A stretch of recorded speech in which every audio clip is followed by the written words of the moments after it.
ہمارے اس اصول فقہ کے سبق میں جو چیزیں بیان کی جائیں گی میں ان کا خلاصہ پیش کر دیتا ہوں۔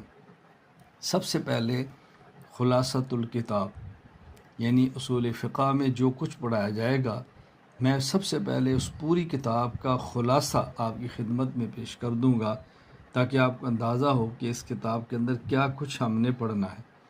جس طرح قرآن کریم کی 114 صورتیں ہیں، ان میں سورۃ الفاتحہ یہ پورے قرآن کریم کی 123 صورتوں کا خلاصہ ہے۔ پھر 123 صورتوں قرآن کریم کی مکمل 114 صورتیں ہیں، ان میں پہلی صورت سورۃ الفاتحہ 113 بقیہ صورتوں کا خلاصہ ہے۔ تو گویا ایک صورت خلاصہ ہے اور بقیہ میں تفصیل ہے۔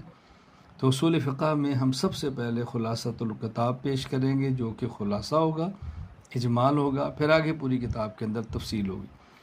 تفصیل میں جو چیزیں بیان ہوں گی، نمبر 1 مقدمۃ الکتاب، پھر اس کے بعد 5 ابواب ہوں گے اور 15 فصول ہوں گی، اور آخر میں ایک خاتمہ ہوگا جس کے اندر فقہ اصول فقہ پر ہونے والے اعتراضات کے ہم جواب دیں گے۔ یہ جو آپ کی خدمت میں پیش کیا جائے گا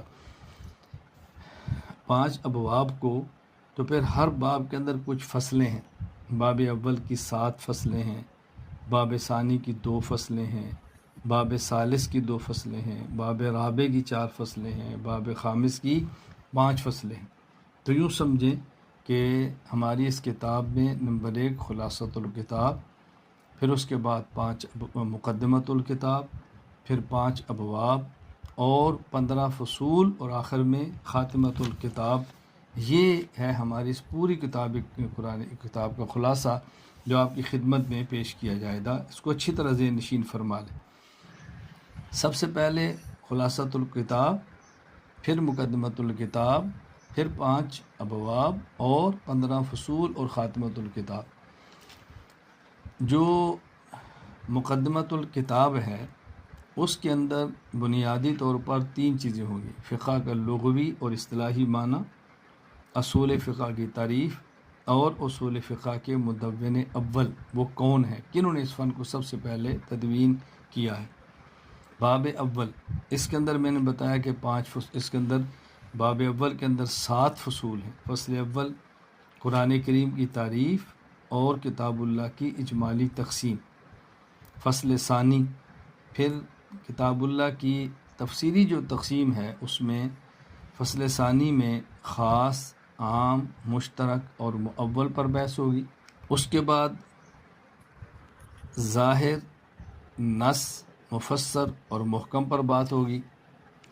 اس کے بعد پھر خفی، مشکل، مجمل اور متشابہ پر بحث ہوگی۔ فصل سادس میں حقیقت، مجاز، صریح، کنایہ پر بات ہوگی۔ فصل سابع میں یعنی 7ویں فصل میں عبارت النص، اشارت النص، دلالت النص اور اقتضاء النص پر بات ہوگی۔ دوسرا باب ثانی سنت رسول صلی اللہ علیہ وسلم کے عنوان پر ہوگا، اور اس میں فصل اول میں سنت کی تعریف، حدیث کی تعریف، فصل ثانی میں حدیث اور سنت میں فرق، کسی عمل کے سنت بننے کی شرائط۔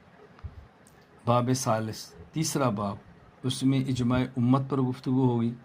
اس میں 2 فصلیں ہیں۔ فصل اول میں اجماع کا لغوی اور اصطلاحی معنی، اجماع کی اہمیت، اجماع کی قسمیں، اجماع کلی، اجماع اکثری۔ فصل ثانی میں اجماع کے مراتب، اجماع کا سب سے پہلا منکر اجماع کی سزا، اور فاسد العقیدہ کے انکار سے اجماع پر اثر پڑتا ہے یا نہیں پڑتا۔ باب رابع قیاس شرعی، اس میں 2 فصول ہیں۔ فصل اول تعریفات یعنی اصل، فرع، علت، حکم وغیرہ۔ فصل ثانی ثبوت قیاس کے دلائل۔ باب خامس کتب کا تعارف ہے، جس میں 2 فصلیں ہیں۔ فصل اول میں اصول فقہ کی 11 کتب کا تعارف، اور فصل ثانی میں فقہ اور فتاویٰ کی 19 کتب کا تعارف۔ آخر میں پھر خاتمہ ہے، جس میں انشاءاللہ العزیز فقہ اور اصول فقہ پر ہونے والے اعتراضات کے تفصیلی جوابات میں انشاءاللہ آپ کی خدمت میں پیش کر دوں گا۔